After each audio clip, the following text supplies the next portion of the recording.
પ્રગતિ બંગલોઝમાં અમે રહીએ છીએ પાસોદરા. શું માંગણી છે તમારી?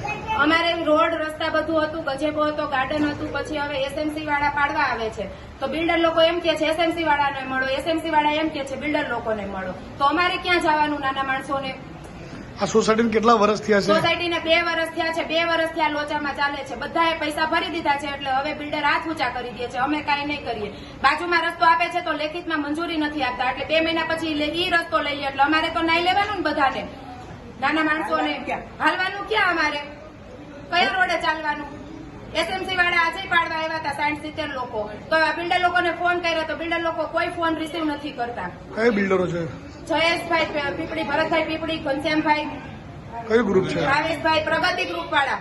બધા પ્રગતિ વિલાને ગેટ કપાતમાં છે. બધા આવા જ લોચા મારે છે આ બિલ્ડર લોકો.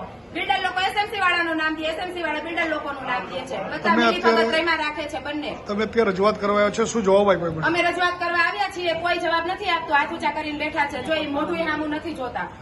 હવે શું માંગણી છે તમારી? શું અમે કરશો? અમારો બાજુમાં 30 ફૂટનો રોડ જોઈએ અને લેખિતમાં મંજૂરી જોઈએ, નહીતર એ લેખિતમાં મંજૂરી આપવા તૈયાર નથી. 2 મહિના પછી પાછા એસએમસી વાળા આવીને પાડી જાય તો અમારે શું કરવાનું? તો હવે તમે શું કરશો આગળ કાર્યવાહી આ લોકો પર? કેસ શરૂ છે ને અમારે ન્યાય જોઈએ છે, અમારો રોડ જોઈએ.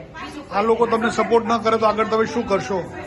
સપોર્ટ અમને કરવો જ જોશે કારણ કે અમે બધા નાના માણસો છીએ, કોઈ મોટા નથી. ઈ આટલા મોટા મોટા આઈટી પાર્કના બધા બિઝનેસમેન બાંધીને બેસી જાય છે તો એનાથી નથી થતું શું? એ કઈથી અમારા મકાન લઈ લઈએ બધા અને અમને મકાનના પૈસા આપી દે. ચાલો તમારા ફેવર હોય કઈ નથી. અમને અમારો હક જોઈએ. માપણી સીટ કહીએ છે એસએમસી વાળાને તો ઈ લોકો માપણી સીટ નથી આપતા. આ લોકો ધ્યાન નથી દેતા. આ લોકો બિલ્ડર લોકો કે એસએમસી માં જાઓ, એસએમસી વાળા કે બિલ્ડર લોકો પાસે જાઓ. તો અમારે શું કરવાનું? માથીના ધક્કા જ ધોધા રાખવાના છે.